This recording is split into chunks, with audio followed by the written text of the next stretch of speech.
The storied rivalry between USC and Notre Dame may have just witnessed its final chapter, and it was a heart-wrenching one for the Trojans.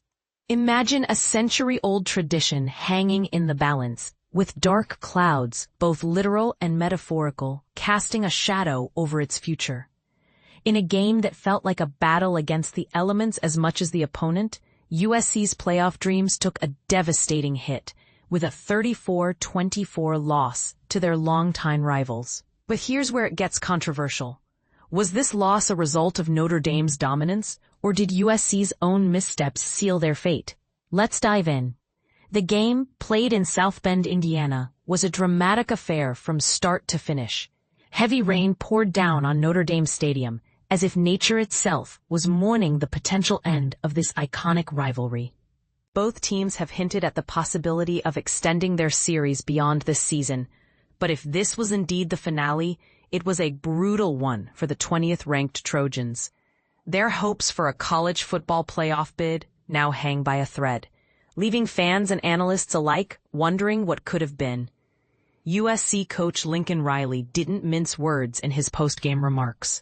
"We just flat out did not play good enough tonight against a good team on the road," he admitted. "We had some missed opportunities that make you sick right now.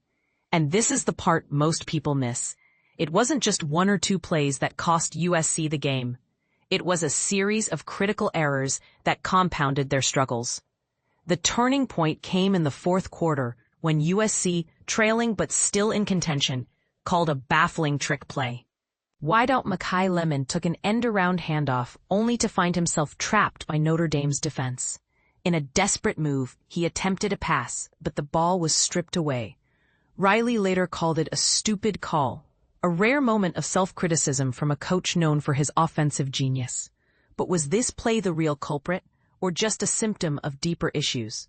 Notre Dame's rushing attack, led by Jeremiah Love, dominated the game, piling up 306 yards, the second most allowed by USC under Riley's tenure.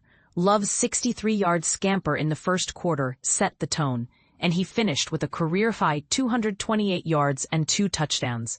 Meanwhile, USC's own ground game sputtered, with King Miller managing just 70 yards on 18 carries. The disparity was glaring, especially in rainy conditions that typically favor a strong running game. Quarterback Jaden Mayava struggled, completing only 52% of his passes, a season low. While he did connect on a stunning 59-yard touchdown to Jacoby Lane, his 2 interceptions in the final 20 minutes were costly. "Honestly, just plates," Mayava admitted. "Gotta be better for my teammates." But is it fair to place the blame solely on him? Or was the offense's inconsistency a team-wide issue? And this is where it gets even more intriguing. Just 15 seconds after Lane's touchdown gave USC the lead, Notre Dame's Jadarian Price returned the kickoff 100 yards for a touchdown, shifting momentum back to the Irish. It was a gut-punch moment that highlighted USC's inability to sustain control of the game. But here's a thought-provoking question.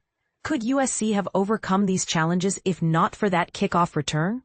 Or was their fate already sealed by their earlier mistakes? As the rivalry's future hangs in the balance, Riley remains focused on the present. "I don't worry too much about the future," he said. "Just in the moment right now, and every game means a whole hell of a lot to us right now." With 2 losses now on their record, the Trojans have no margin for error if they hope to contend for a playoff spot. But as Riley pointed out, last year's national champion, Ohio State, bounced back from a crushing rivalry loss to win it all. Could USC do the same? What do you think? Was this loss a result of USC's own mistakes, or did Notre Dame simply outplay them? And if this was the final game in this historic rivalry, how will it be remembered? Let us know in the comments. This is one debate that's sure to spark differing opinions.